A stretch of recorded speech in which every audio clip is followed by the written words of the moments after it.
Online Manipur YouTube channel बेंगबीब मैम पुनापो अमुकना तराम नक्सरी अहमद मरुब पाव अमाबदे थमजगे असम राइफल्स की खुद एम्बुलेंस ड्राइवर सिरमगदौरे ngarang hing pung amarom tarakpada kripa disni advance hospital gi ICU da leiba anaba ama phibam lusilakpada gi kakwa boroi makhong gi doctor ama laururaga amuk thin bachatpada boroi makhong yoram daida asam rifles ki personnel sing na pon bapiraki doctor thamlamlaga halakpada makhoina khamlaga ambulance driver sing thaki adumapu mafam adu da leiramba mioi kharna driver adubu AR gi makhutagi kanbiraki haina hospital asigi administrative officer Shanti Kumar na thokpa seron amna phongdoragli serol asin hai miam bungak senna leiriba sifai sing na ana yeki damakta amam athengba chatpada ambulance driver fawda asumna torakpasidi misam dadi kamdauram gani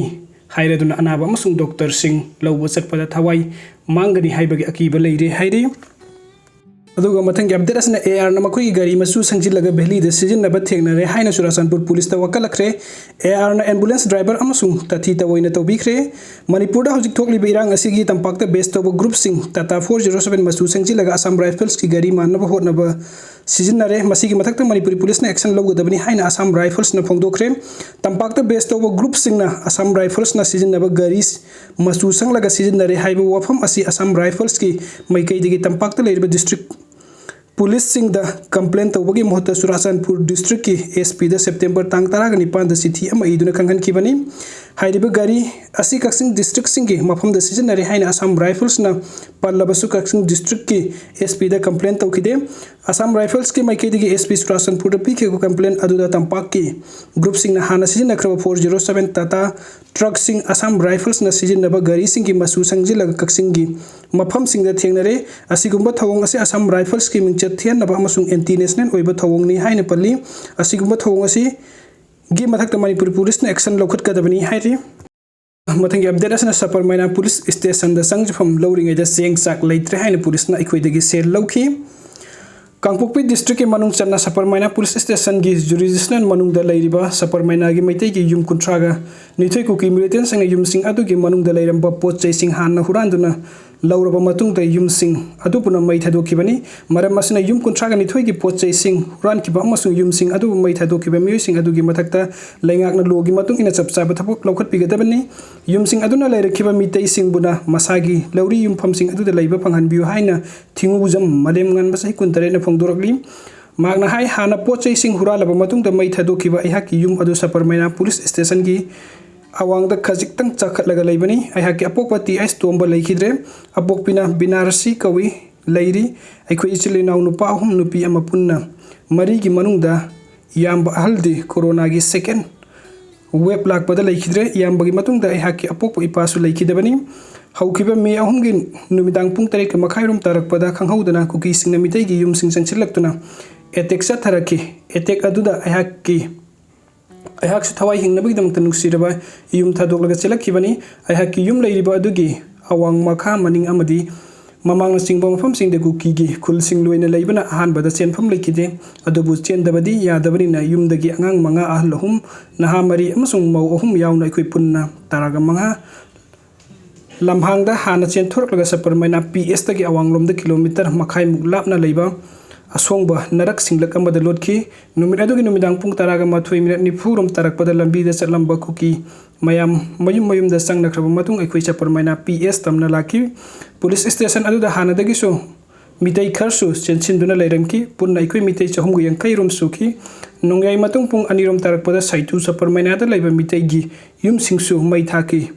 मदुगी ममांग नुंगाई मतुंग पुंग अमरोम तरकपदा police station दगी television येंगदुना लैरिङैदा cookie नोंमै पाइबा चै अमदी उतुक पतुक पाइबा मियोय लिसिंग अनिरोम लाक्लगा Saper Meina police station द थोमजिलखी मखोयना police station की main gate नमखाइदुना चंगलक्लगा स्टेशन अदुगी आर्म्स कोटादगी नोंमै सिंग नमदुना मुल्लगा फुखी अदु पुलिस स्टेशन अदुगी पर्सनल सिंगना पाइबा नोंमै सिंग दि लौखिदे पुलिस स्टेशन अदुदा थौदोक अदु थौलकपदगी अंगांग यावना टेलीविजन येंगलंबा सिंग अतोपा का अमदा पुन्ना लैहनखी तसेंगनमक्ति थोमजिलखिबा मियोयसिंग अदुना पुलिस स्टेशन अदुगी कासिंग चेक तौबा हौरकपदा ड्यूटी ताखिबा BDF अमना महाकना पाइबा नोंमैदगी मरु खरा ब्लैंक फायर तौबदगी थोमजिलखिबा सिंग अदु मफम अदु थादोक्तुना चनखिबनी मे मंगादगी पुलिस स्टेशन अदुदा लैरखिबा अखोयबा पुलिस स्टेशन अदुगी मियोयसिंगना मयामगी चानबा चेंग लैत्रे चेंग चाक लैनबनी हाइदुना मी अममदगी लुपा यांखै यांखै अदुगा इमुंग अमगी ओइरगना लुपा चामा चामा लौखी इसादा ꯁꯦꯠ ꯆꯥꯕ ꯐꯤꯔꯣꯟꯗꯒꯤ ꯍꯦꯟꯕ ꯀꯔꯤꯃꯠꯇ ꯄꯨꯔꯛꯇꯅ ꯊꯋꯥꯏ ꯈꯛꯇꯃꯛ ꯍꯤꯡꯂꯕꯗꯤ ꯍꯥꯏꯅ ꯂꯥꯟꯖꯦꯜꯂꯛꯈꯤꯕ ꯃꯤꯑꯣꯏꯁꯤꯡꯗꯒꯤ ꯆꯥꯛ ꯏꯁꯤꯡ ꯊꯧꯔꯥꯡ ꯇꯧꯅꯕꯅꯤ ꯍꯥꯏꯅ ꯂꯨꯄꯥ 50 ꯈꯣꯝꯒꯠꯂꯛꯄꯗ ꯑꯉꯛꯄ ꯄꯣꯛꯈꯤ꯫ ꯃꯦ 5ꯒꯤ ꯑꯌꯨꯛ ꯄꯨꯡ 7:30 ꯇꯥꯔꯛꯄꯗ ꯑꯁꯥꯝ ꯔꯥꯏꯐꯜꯁꯀꯤ ꯒꯥꯔꯤ ꯑꯆꯧꯕ 6 ꯂꯥꯛꯂꯒ ꯑꯩꯈꯣꯏꯕꯨ ꯂꯧꯔꯛꯈꯤ꯫ ꯑꯗꯨꯕꯨ ꯄꯨꯂꯤꯁ ꯁ꯭ꯇꯦꯁꯟ ꯑꯗꯨꯒꯤ ꯍꯦꯗ ꯀꯟꯁꯇꯦꯕꯜ ꯑꯃꯅ ꯑꯩꯈꯣꯏꯒꯤ ꯃꯃꯤꯡ ꯃꯊꯥ ꯂꯧꯗ꯭ꯔꯤ, ꯂꯣꯏꯅꯅ OCꯁꯨ ꯂꯥꯛꯇ꯭ꯔꯤ ꯍꯥꯏꯅ ꯑꯩꯈꯣꯏꯕꯨ ꯄꯨꯍꯟꯗꯅꯕ ꯍꯣꯠꯅꯈꯤ꯫ ꯃꯗꯨꯗ ꯑꯁꯥꯝ ꯔꯥꯏꯐꯜꯁꯤꯡ ꯑꯗꯨꯒꯤ ꯃꯔꯛꯇ ꯌꯥꯎꯔꯝꯕ ꯃꯤꯇꯩ ꯃꯆꯥ ꯈꯔꯅ ꯃꯐꯝ ꯑꯁꯤꯗ ꯅꯨꯃꯤꯠ 2-3 ꯂꯩꯔꯕ ꯐꯥꯎꯕꯗ ꯃꯃꯤꯡ ꯃꯊꯥ ꯂꯧꯗꯨꯅ ꯂꯩꯔꯝꯂꯤꯕ ꯀꯔꯤꯒꯤꯅꯣ, ꯁꯣꯝꯗꯅ ꯃꯌꯥꯝ ꯁꯤꯟꯅꯕ ꯃꯇꯝ ꯑꯁꯤꯗ ꯀꯔꯤ ꯇꯧꯔꯤꯕꯅꯣ ꯍꯥꯏꯅ ꯆꯪꯖꯐꯝ ꯂꯧꯔꯛꯈꯤꯕ ꯑꯩꯈꯣꯏꯒꯤ ꯃꯔꯛꯇꯒꯤ ꯅꯨꯄꯤꯁꯤꯡꯕꯨ ꯍꯥꯟꯅ ꯃꯈꯣꯏꯒꯤ ꯒꯥꯔꯤꯗ ꯀꯥꯈꯠꯍꯟꯈꯤ꯫ ꯃꯇꯨꯡꯗ ꯅꯨꯄꯤꯁꯤꯡꯁꯨ ꯀꯥꯈꯠꯍꯜꯂꯕꯒ ꯃꯈꯣꯏꯅ ꯑꯩꯈꯣꯏꯕꯨ ꯍꯩꯉꯥꯡ ꯄꯨꯂꯤꯁ ꯁ꯭ꯇꯦꯁꯟꯗ ꯄꯨꯔꯛꯈꯤ꯫ ꯃꯗꯨꯒꯤ ꯃꯇꯨꯡꯗ ꯍꯩꯉꯥꯡ ꯃꯈꯥ ꯂꯩꯀꯥꯏꯗꯒꯤ ꯔꯤꯂꯤꯐ ꯀꯦꯝꯞ ꯑꯁꯤꯗ ꯂꯩꯔꯛꯈꯤꯕꯅꯤ ꯍꯥꯏꯔꯤ꯫ ꯒꯥꯔꯤꯗ ꯀꯥꯈꯠꯍꯟꯈꯤ ꯃꯇꯨꯡꯗ ꯅꯨꯄꯤꯁꯤꯡꯁꯨ ꯀꯥꯈꯠꯍꯜꯂꯒ ꯃꯈꯣꯏꯅ ꯑꯩꯈꯣꯏꯕꯨ ꯍꯩꯉꯥꯡ ꯄꯨꯂꯤꯁ ꯁ꯭ꯇꯦꯁꯟꯗ ꯄꯨꯔꯛꯈꯤ꯫ ꯃꯗꯨꯒꯤ ꯃꯇꯨꯡꯗ ꯍꯩꯉꯥꯡ ꯃꯈꯥ ꯂꯩꯀꯥꯏꯒꯤ ꯔꯤꯂꯤꯐ ꯀꯦꯝꯞ ꯑꯁꯤꯗ ꯂꯩꯔꯛꯈꯤꯕꯅꯤ ꯍꯥꯏꯔꯤ꯫ ꯊꯤꯉꯨꯖꯝ ꯃꯥꯂꯦꯝ ꯉꯥꯟꯕꯅ ꯃꯈꯥ ꯇꯥꯅ ꯍꯥꯏ ꯀꯨꯝꯖꯥ 2011ꯗ ꯁꯨꯁꯥꯄꯥꯎꯔ ꯃꯩꯅꯥꯗ ꯂꯩꯕ ꯃꯤꯇꯩꯁꯤꯡꯕꯨ KNFꯀꯤ SP ꯁꯩꯄꯥꯎ ꯀꯧꯕ ꯃꯤꯑꯣꯏ ꯑꯃꯅ ꯃꯐꯝ ꯑꯗꯨꯗ ꯃꯤꯇꯩ ꯑꯃꯠꯇ ꯂꯩꯕ ꯌꯥꯔꯣꯏ ꯍꯥꯏꯅ ꯀꯤꯍꯟꯈꯤꯕ ꯂꯩꯈꯤ꯫ ꯃꯗꯨꯒꯤ ꯃꯔꯝꯅ ꯍꯥꯔꯗꯋꯦꯌꯔꯒꯤ ꯗꯨꯀꯥꯟ ꯐꯝꯕ ꯅꯟ ꯃꯅꯤꯄꯨꯔꯤ ꯑꯃ ꯁꯦꯜꯒꯤ ꯗꯤꯃꯥꯟꯗ ꯐꯥꯈ꯭ꯔꯕ ꯃꯇꯨꯡꯗ ꯐꯥꯕ ꯂꯥꯛꯂꯤꯕ ꯃꯤꯑꯣꯏꯁꯤꯡ ꯑꯗꯨꯒꯤ ꯃꯅꯨꯡꯗ ꯃꯤꯇꯩꯂꯣꯟ ꯉꯥꯡꯕ ꯌꯥꯎꯏ ꯍꯥꯏꯕꯒꯤ ꯆꯥꯔꯖꯇꯒꯤꯅꯤ꯫ ꯈꯨꯠꯂꯥꯏ ꯄꯥꯏꯕꯁꯤꯡ ꯑꯗꯨ ꯁꯄꯔ ꯃꯩꯅꯥꯒꯤ ꯃꯤꯑꯣꯏꯁꯤꯡꯒ ꯃꯥꯟꯅꯔꯒ ꯐꯥꯈꯤꯕꯅꯤ ꯍꯥꯏꯅꯁꯨ ꯆꯥꯔꯖ ꯇꯧꯈꯤ꯫ ꯑꯗꯨꯕꯨ ꯐꯥꯈꯤꯕ ꯃꯤꯑꯣꯏꯁꯤꯡ ꯑꯗꯨ ꯊꯥꯗꯣꯔꯛꯄꯗꯒꯤ ꯃꯤꯑꯣꯏ ꯑꯗꯨ KNFꯅ ꯐꯥꯕ ꯑꯣꯏꯔꯝꯈꯤ꯫ ꯊꯧꯗꯣꯛ ꯑꯗꯨꯒꯤ ꯃꯇꯥꯡꯗ ꯍꯧꯖꯤꯛꯅ ꯂꯩꯈꯤꯗ꯭ꯔꯕ KNFꯀꯤ SP ꯁꯩꯄꯥꯎꯅ ꯁꯄꯔ ꯃꯩꯅꯥ ꯃꯣꯠꯕꯨꯡ ꯑꯃꯗꯤ ꯀꯂꯥꯄꯍꯥꯔꯗ ꯂꯩꯕ ꯃꯤꯇꯩꯁꯤꯡꯁꯨ ꯌꯥꯎꯏ ꯍꯥꯏꯅ ꯆꯥꯔꯖ ꯇꯧꯔꯗꯨꯅ ꯅꯨꯄꯥꯁꯤꯡ ꯐꯥꯗꯨꯅ ꯁꯄꯔ ꯃꯩꯅꯥꯗ ꯂꯩꯕ ꯃꯈꯣꯏꯒꯤ ꯍꯥꯏꯄꯤ ꯀꯦꯝꯞꯗ ꯑꯍꯤꯡ ꯑꯃ ꯊꯝꯕ ꯌꯥꯎꯈ꯭ꯔꯕꯅꯤ꯫ ꯃꯤꯑꯣꯏꯁꯤꯡ ꯑꯗꯨꯒꯤ ꯃꯅꯨꯡꯗ ꯑꯍꯜꯁꯤꯡꯕꯨꯅ ꯎꯏꯟꯊꯣꯛ ꯏꯟꯁꯤꯟ ꯇꯧꯍꯜꯂꯒ ꯅꯍꯥꯁꯤꯡꯅ ꯐꯥꯖꯤꯜꯂꯒ ꯊꯝꯈꯤꯕꯅꯤ꯫ ꯃꯤꯑꯣꯏꯁꯤꯡ ꯑꯗꯨ ꯅꯣꯡꯉꯥꯜꯂꯒ ꯅꯨꯡꯊꯤꯜ ꯄꯨꯡ 4 ꯇꯥꯕꯗ ꯊꯥꯗꯣꯔꯛꯂꯕ ꯃꯇꯨꯡ ꯅꯨꯃꯤꯠꯇꯨꯒꯤ ꯅꯨꯃꯤꯗꯥꯡꯋꯥꯏꯔꯝ ꯄꯨꯡ 6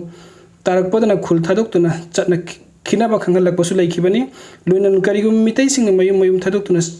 ꯆꯠꯂꯝꯗ꯭ꯔꯕꯗꯤ ꯂꯣꯏꯅ ꯍꯥꯠꯀꯅꯤ ꯍꯥꯏꯅꯁꯨ ꯀꯤꯍꯟꯈꯤꯕꯅꯤ꯫ ꯋꯥꯐꯝ ꯑꯗꯨꯗꯒꯤ ꯃꯤꯇꯩꯁꯤꯡ ꯈꯣꯡꯅ ꯈꯔ ꯆꯠꯅꯈ꯭ꯔꯒ ꯈꯔꯅ ꯕꯁꯇ ꯇꯣꯡꯂꯒ ꯂꯥꯛꯄꯗ ꯄꯨꯂꯤꯁꯅ ꯊꯤꯡꯈꯤꯕꯅꯤ꯫ ꯄꯨꯂꯤꯁꯅ ꯊꯤꯡꯗꯕꯁꯨ ꯅꯝꯗꯨꯅ ꯂꯥꯛꯈꯤꯕꯅꯤ꯫ ꯑꯗꯨꯕꯨ ꯁꯄꯔ ꯃꯩꯅꯥ ꯄꯨꯂꯤꯁ ꯁ꯭ꯇꯦꯁꯟ ꯃꯄꯥꯗ ꯑꯃꯨꯛꯀꯁꯨ ꯊꯠꯇꯨꯅ ꯄꯨꯂꯤꯁ ꯑꯃꯁꯨꯡ ARꯅ ꯊꯤꯡꯕꯒ ꯂꯣꯏꯅꯅ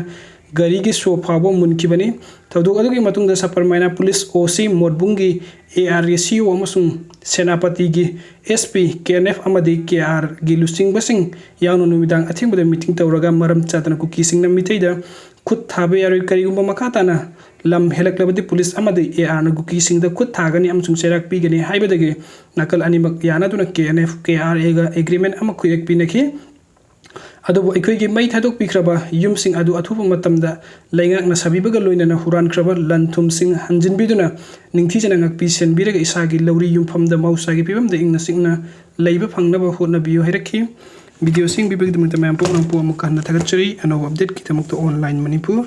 YouTube ꯆꯦꯅꯦꯜ ꯑꯁꯤꯕꯨ ꯅꯨꯡꯁꯤꯕꯤꯗꯨꯅ ꯁꯕꯁꯀ꯭ꯔꯥꯏꯕ ꯇꯧꯕꯤꯌꯨ꯫ Thank you.